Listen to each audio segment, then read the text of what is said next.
বলতেছে আমি পাপী গুনাহগার জহির বাবা নৌকার মাঝি রোজ হাসরে কইরা নিও পার। বলেন নাউজুবিল্লাহ। আমি পাপী পিশাব গুনাহগার জহির নৌকার মাঝি রোজ হাসরে কইরা নিও পার। কি নাউজুবিল্লাহ না সুবহানাল্লাহ? কোনটা পার করবে কে? কার উসিলায়? পীরের উসিলায়? মুহাম্মদুর রাসূলুল্লাহ সাল্লাল্লাহু আলাইহি সাল্লাম আমাদেরকে শাফায়াত করবেন, আল্লাহ পার করে দিবেন। আরেক জায়গায় গান গাইছে, সেটা হচ্ছে কিরামিন কাতিবিন রোজ হাসরের দিন যদি আল্লাহর কাছে করে অভিযোগ তখন বলবো আমরা দেওয়ানবাগীর লোক।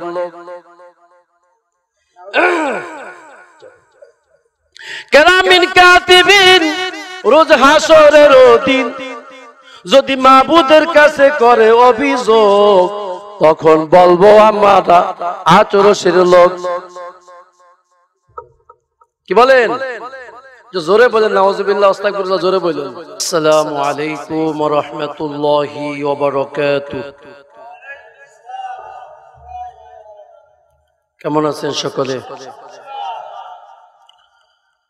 যে মহান আল্লাহ সুবহানাহু ওয়া তাআলা মসজিদের মাঠ, জান্নাতের বাগান, মাদ্রাসার মাঠে বসার মতো, আসার মতো, বসার মতো তৌফিক দান করেছেন, সেই মহান আল্লাহ সুবহানাহু ওয়া তাআলার শাহেনশাহ দরবারে আবারও শুকরিয়া জ্ঞাপন করছি।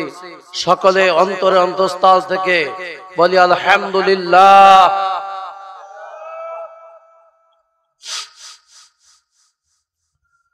আলহামদুলিল্লাহ আলহামদুলিল্লাহ নাহমাদুহু ওয়া নাস্তাঈনুহু ওয়া নাস্তাগফিরুহু ওয়া নু'মিনু বিহি ওয়া নাতাওয়াক্কালু আলাইহি ওয়া নাউযু বিল্লাহি মিন শুরুরি আনফুসিনা মান ইয়াহদিহিল্লাহু ফালা মুদিল্লা লাহু ومن يضلله فلا هادي له